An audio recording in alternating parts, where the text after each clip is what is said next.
नमस्कार सोहार, मैं पायल त्रिवेदी और आप देख रहे हैं न्यूज झारखंड। समय हो चला है झारखंड की खबरों को जानने का और उनसे अपडेट होने का। तो चलिए जानते हैं झारखंड की तमाम बड़ी खबरों को। इससे पहले अगर आप चैनल पर नए हैं तो हमारे चैनल न्यूज झारखंड को सब्सक्राइब करें और बेल आइकन को प्रेस कर दीजिए। जेएसएससी सीजीएल का दिसंबर में आ सकता है रिजल्ट। झारखंड में 5000 रिक्त पदों को भरा जाएगा।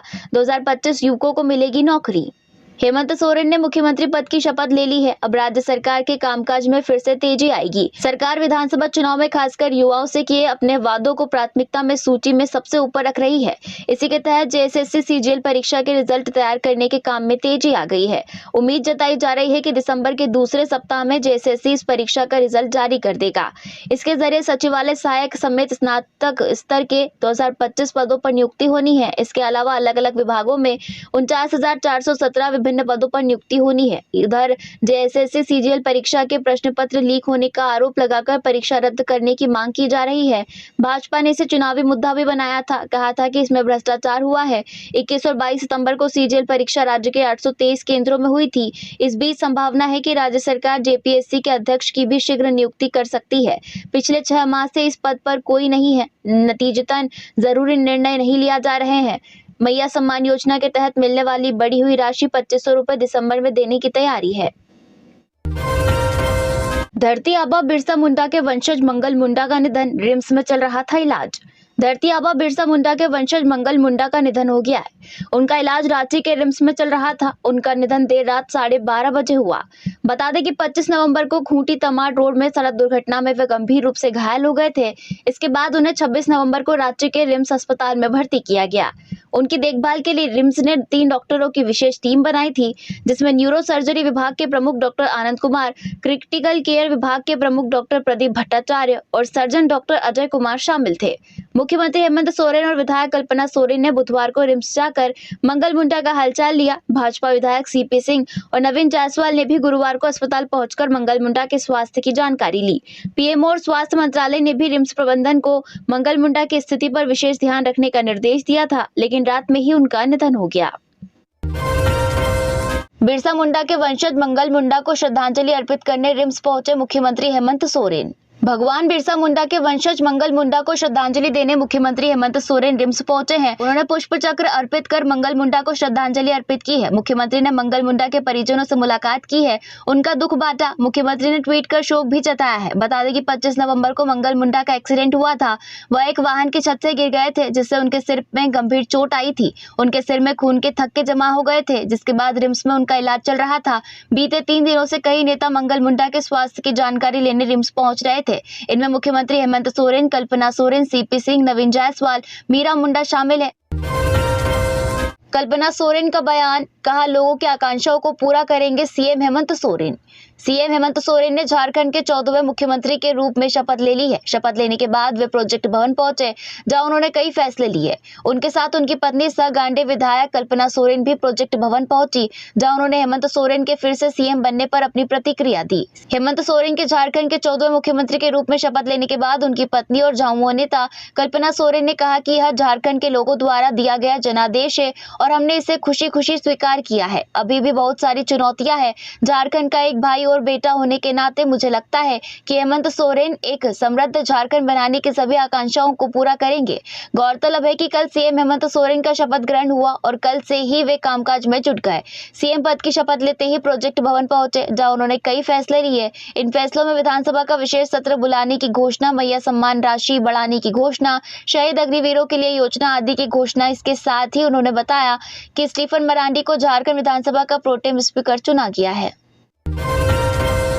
झारखंड में भी तूफान फेंगल का असर। राज्य में छाएंगे आंशिक बादल। 3 डिग्री तक बढ़ेगा न्यूनतम तापमान। मौसम में सामान्य बदलाव। बंगाल के दक्षिण पश्चिम खाड़ी में बने चक्रवाती तूफान फेंगल का असर झारखंड में भी दिखेगा। इसके प्रभाव की वजह से राज्य में आज से मौसम में बदलाव देखने को मिल रहा है। मौसम विभाग की जानकारी के मुताबिक झारखंड में बादलों का आना जाना आज से दिखना शुरू हो गया है। आंशिक बादल छाए रहने की संभावना के बीच सूबे के क्षेत्रों में कोहरे का भी असर देखा जा सकता है।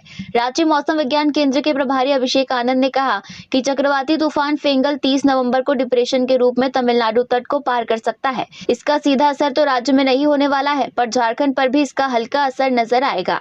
बारिश की संभावना अभी नहीं जताई गई है। तूफान की वजह से राज्य में बादलों का आना जाना लगा रहेगा।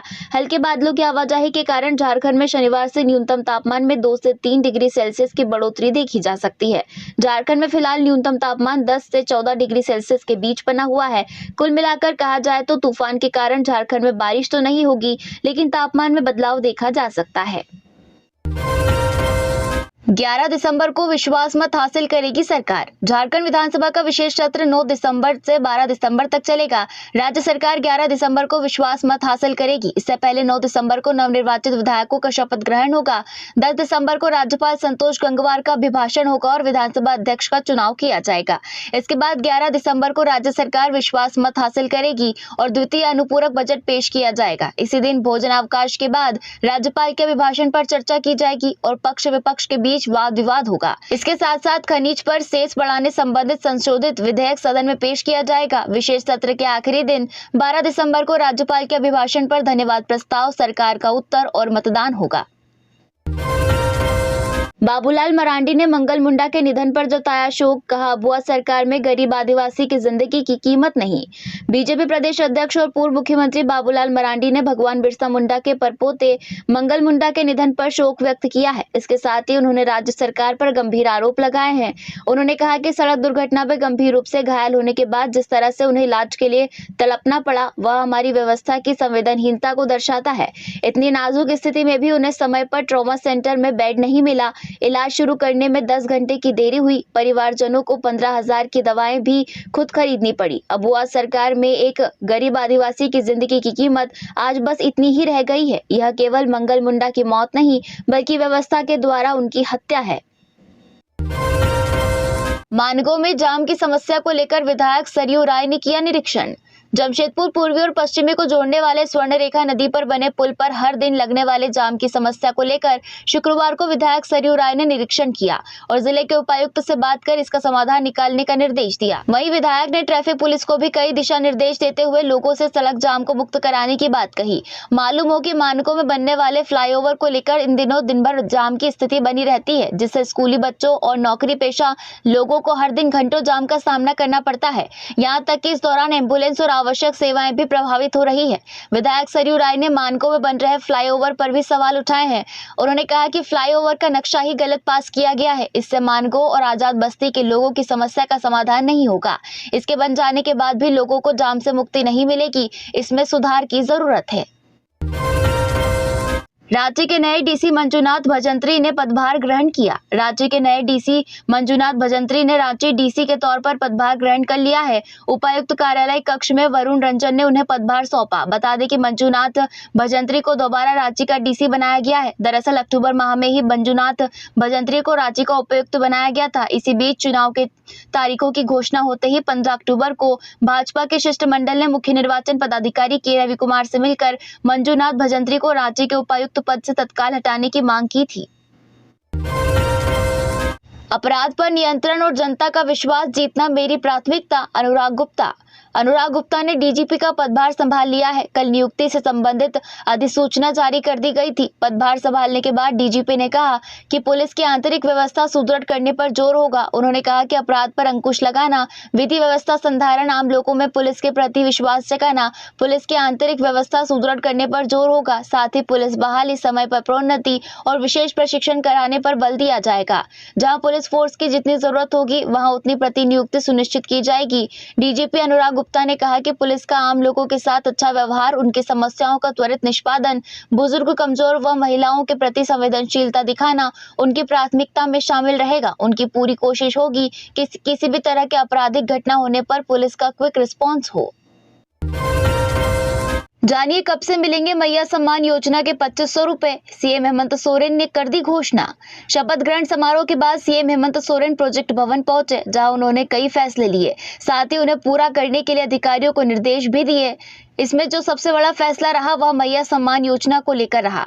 चुनाव से पहले हेमंत कैबिनेट ने मैया सम्मान राशि को 1000 रुपए से बढ़ाकर 2500 रुपए करने का निर्णय लिया था। झामुमो और इंडिया गठबंधन का पूरा चुनावी कैंपेन भी मैया सम्मान के इर्द गिर्द चला। जनता भी इसे लेकर उत्साहित दिखी और चुनाव में इंडिया गठबंधन को भारी बहुमत से जीत दिलाई। अब सीएम हेमंत सोरेन ने इस राशि को बढ़ाने का फैसला कर लिया है। प्रोजेक्ट भवन से बाहर निकलने के बाद सीएम हेमंत सोरेन ने मीडिया को संबोधित किया। इस दौरान उन्होंने बताया कि उन्होंने मैया सम्मान योजना की राशि बढ़ाने का जो वादा किया था उसे पूरा किया जाएगा। उन्होंने कहा कि दिसंबर महीने से ही राज्य की महिलाओं को मैया सम्मान योजना के 2500 रुपए मिलने लगेंगे। इसे लेकर अधिकारियों को निर्देश दिए गए हैं। कचरा साफ नहीं करने पर छात्र की बेरहमी से पिटाई। तीसरी कक्षा के स्टूडेंट की आंख पर आई गंभीर चोटें, शिक्षक के खिलाफ थाना में शिकायत। गुमला में गुरुवार को एक शिक्षक ने तीसरी कक्षा के छात्र अस्मित उरांव की बेरहमी से पिटाई की। इससे बच्चे की आंख पर गंभीर चोटें आई है। बच्चे का कसूर यह था कि उसने कचरा साफ नहीं किया था। घटना चैनपुर थाना क्षेत्र के सिकरे स्थित राजकीय उत्क्रमित उच्च विद्यालय की है। इधर इस घटना के बाद बच्चे के दादा ने शिक्षक रणविजय सिंह के खिलाफ जारी थाना में शिकायत दर्ज कराई है। छात्र अस्मित ने बताया है कि शिक्षक रणविजय अचानक क्लास में आए, जल्दी जल्दी कचरा साफ करो कहते हुए पिटाई शुरू कर दी। मुझे पीठ, सिर और आंख पर चोट लगी। चैनपुर सामुदायिक स्वास्थ्य केंद्र में बच्चे का इलाज करने वाले डॉक्टर डीएन ठाकुर ने बताया कि बच्चे की आंख में गंभीर चोटें आई है। इससे तत्काल स्पेशलिस्ट को दिखाना होगा, वरना आंख में सूजन आने से परेशानी बढ़ जाएगी। इधर इस घटना से लोगों में रोष है। शिक्षक के खिलाफ कड़ी कार्रवाई की मांग की गई है। वहीं हेडमास्टर बिलेश्वर उरांव ने कहा कि छुट्टी के समय बच्चे कचरा साफ करके निकलते हैं। इसी दौरान दौड़ भाग में बच्चे को चोट लग गई है। शिक्षक द्वारा पीटने की बात गलत है। पूर्व विधायक अंबा प्रसाद ने आपत्तिजनक वीडियो मामले में दर्ज कराई एफआईआर, साक्ष्य जुटाने में लगी पुलिस। हजारीबाग के बड़कागांव विधानसभा क्षेत्र के पूर्व विधायक अंबा प्रसाद ने केरेडारी थाना में सोशल मीडिया पर वायरल आपत्तिजनक व फर्जी वीडियो को लेकर प्राथमिकी दर्ज करवाई है। इसे लेकर अंबा ने साइबर सेल को भी आवेदन दिया है और कार्रवाई की मांग की है। अंबा द्वारा दिए गए आवेदन में बताया गया है कि उनका एक आपत्तिजनक व फर्जी वीडियो फेसबुक और अन्य सोशल मीडिया में जारी किया गया है। यह वीडियो फेसबुक पर जिस अकाउंट से जारी किया गया है वह केरेडारी का निवासी है। आरोपी की पहचान पंकज कुमार के रूप में की गई है, जो कैटरिंग का काम करते हैं। वही मामले में एफआईआर दर्ज होते ही उस पर संज्ञान लिया गया। साइबर डीएसपी सह मुख्यालय अमित कुमार ने जानकारी दी कि अकाउंट धारक केरेडारी थाना क्षेत्र के पांडेपुरा के रहने वाले पंकज कुमार को पुलिस ने गिरफ्तार कर लिया है। झारखंड में आलू की सप्लाई पर बंगाल ने लगाई रोक, व्यवसायियों में दिखा रोष। बंगाल सरकार की ओर से राज्य से बाहर आलू भेजने पर रोक लगा दी गई है। इस निर्णय को लेकर सरकार ने कहा कि प्रदेश में आलू की बढ़ती कीमत थामने के लिए यह फैसला लिया गया है। इस कड़ी में पुलिस ने झारखंड सीमा पर डीबूडीह चेक पोस्ट के समीप गुरुवार को वाहनों को रोककर चेकिंग की। इसमें पाया गया कि वाहन आलू लेकर दूसरे राज्य में जा रहे थे। वहीं बंगाल सरकार की इस कार्रवाई के बाद से ही व्यवसायियों में रोष देखने को मिल रहा है। बंगाल सरकार द्वारा दिए गए आदेश के बाद से झारखंड और बिहार के कई जिलों में आलू भेजने पर रोक लगा दी गई है। इसे लेकर सुबह से ही पुलिस ने आसनसोल के डीबूडीह चेक पोस्ट पर सुरक्षा बढ़ा दी थी। इस दौरान वाहनों को बिना जांच के आगे नहीं दिया जाने जा रहा था। बता दें कि सरकार के इस फैसले पर बर्नपुर और आसनसोल सहित विभिन्न जिलों के दर्जनों व्यवसायियों ने अपनी नाराजगी व्यक्त की है।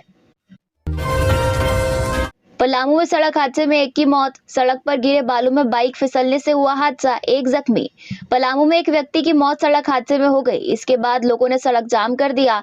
घटना जिला मुख्यालय मेदिनीनगर में पुलिस लाइन के पास मुख्य सड़क पर हुई। सड़क पर बालू गिरे होने के कारण बाइक फिसल गई और उस पर सवार चैनपुर थाना क्षेत्र के पूर्व डीह निवासी मुखराम दुबे सड़क पर गिरकर जख्मी हो गए। सिर में गंभीर चोट लगने की वजह से एमएमसीएच में मुखराम दुबे की मौत हो गई। मुखराम दुबे अघोर आश्रम रोड में नाइट गार्ड का काम करते थे। वह न्यू एरिया हमीदगंज के रहने वाले नीरज कुमार ठाकुर के साथ गुरुवार की देर रात 12 बजे के करीब पुलिस लाइन की ओर से बाइक पर सवार होकर ड्यूटी स्थल पर जा रहे थे।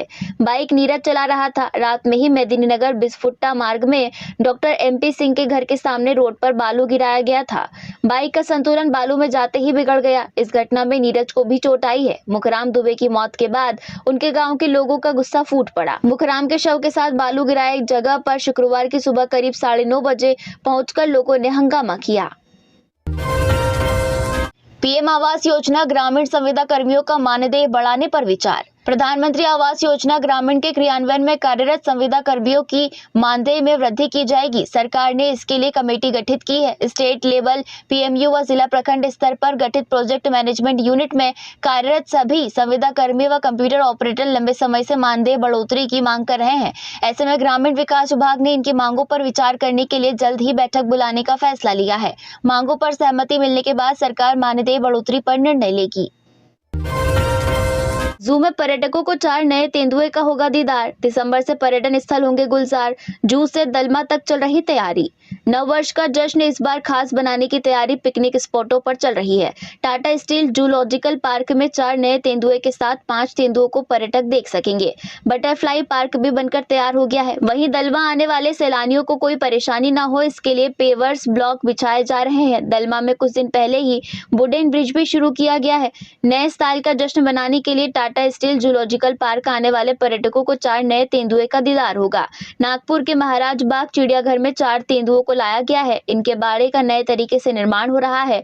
बाड़े में ग्लास व्यू से लोग तेंदुए का दीदार कर सकेंगे। फिलहाल सभी तेंदुओं को अभी पिंजड़े में ही रखा गया है। मालूम हो कि 2022 में जू में आए बाढ़ से एक तेंदुए की मौत हो गई थी। इसके बाद से जू में सिर्फ एक ही तेंदुआ रह गया था। अब 4 नए मेहमानों के आने से तेंदुओं की संख्या 5 हो गई है। इसके अलावा शेर और बाघ के बाड़े को भी नए तरीके से बनाया जा रहा है। यहाँ भी ग्लास व्यू होगा। गढ़वा मूर्ति विसर्जन के दौरान हुई थी झड़प। एक आरोपी को पुलिस ने भेजा जेल। गढ़वा जिले के सदर थाना क्षेत्र के करीब लखना गांव में 12 अक्टूबर को दुर्गा पूजा के बाद मूर्ति विसर्जन के दौरान 2 समुदायों के बीच हुई झड़प के बाद पुलिस ने अब कार्रवाई करते हुए एक व्यक्ति को गिरफ्तार करके जेल भेज दिया है। बता दें कि 12 अक्टूबर को 2 समुदायों के बीच झड़प हुई थी। यह झड़प माता की प्रतिमा को विसर्जित करने से रोकने की वजह से हुई थी। पुलिस ने इस कांड में 2 प्राथमिकी दर्ज की थी, जिसमें पहले कांड में नामजद अभियुक्त सोनू केशरी की छावनी पर ही माता की प्रतिमा रखी गई थी, जिसे विसर्जन के दौरान एक समुदाय के द्वारा रोका गया था, जिसमें 2 पक्ष आमने सामने आ गए थे। जिसके बाद सीओ और बीडीओ के आवेदन पर प्राथमिकी दर्ज की गई थी। उसी प्राथमिकी में नामजद अभियुक्त सोनू केशरी को पुलिस ने गिरफ्तार किया है। एसपी ने बताया कि मूर्ति विसर्जन के दौरान जिसने भी दंगा भड़काने की कोशिश की थी, चाहे वह कोई भी हो, पुलिस कार्रवाई करेगी। एसपी दीपक पांडेय ने कहा कि मूर्ति विसर्जन के दौरान हंगामा किया गया था, उसमें एक मुख्य अभियुक्त की पहचान करके जेल भेज दिया गया है। बाकी साजिशकर्ताओं की पहचान की जा रही है। उन्होंने कहा कि किसी भी दोषी को बख्शा नहीं जाएगा, उन पर कार्रवाई अवश्य की जाएगी। मंगल मुंडा के रिम्स सेंट्रल इमरजेंसी में भर्ती में देरी मामले की जांच का मेडिकल सुपरिटेंडेंट ने दिया आदेश। धरती आबा बिरसा मुंडा के 45 वर्षीय परपोते मंगल मुंडा का रिम्स में निधन हो गया है। अब रिम्स सेंट्रल इमरजेंसी में भर्ती में देरी की मीडिया रिपोर्टों का संज्ञान भी लिया गया है। रिम्स प्रबंधन ने इस मामले की जांच कराने का फैसला लिया है। चिकित्सा अधीक्षक डॉक्टर हिरेंद्र बिरुआ ने मामले की जांच के आदेश दिए हैं। सेंट्रल इमरजेंसी के प्रभारी को जांच निष्कर्ष जल्द से जल्द प्रस्तुत करने को कहा गया है। इधर मंगल मुंडा केस में रिम्स ने बताया है कि 25 नवंबर को सड़क दुर्घटना में वे गंभीर रूप से घायल हो गए थे। उन्हें 26 नवंबर की सुबह रिम्स के न्यूरो सर्जरी विभाग में गंभीर अवस्था में भर्ती कराया गया था। मरीज को वेंटिलेटर पर रखते हुए स्थिति को स्थिर किया गया। इसके बाद उनके मस्तिष्क का सीटी स्कैन किया गया, जिसमें मस्तिष्क के दोनों तरफ गंभीर चोटें दिखाई दी। रिम्स निदेशक सह न्यूरो सर्जन डॉक्टर राजकुमार को उनकी स्थिति के विषय में सूचित किया गया। उन्होंने न्यूरो सर्जरी विभागाध्यक्ष डॉक्टर आनंद प्रकाश को मरीज की स्थिति की नियमित जानकारी देने के निर्देश देते हुए जल्द से जल्द सर्जरी करने की सलाह दी। श्री मुंडा का न्यूरो सर्जरी और निश्चेतन टीम द्वारा रक्त के थक्के को हटाने के लिए मस्तिष्क के दोनों तरफ सर्जरी की गई। सर्जरी लगभग 4 घंटे तक चली। मरीज को वेंटिलेटर पर क्रिटिकल केयर विभाग में स्थानांतरित कर दिया गया, क्योंकि उनके रक्तचाप में बहुत उतार चढ़ाव हो रहा था और साथ ही उनकी किडनी की कार्यप्रणाली भी गड़बड़ हो गई थी। तो यदि झारखंड की टॉप बड़ी खबरें इसी तरह झारखंड की और भी तमाम खबरों को जानने के लिए हमारे चैनल न्यूज झारखंड को सब्सक्राइब करें और बेल आइकन को प्रेस कर दीजिए।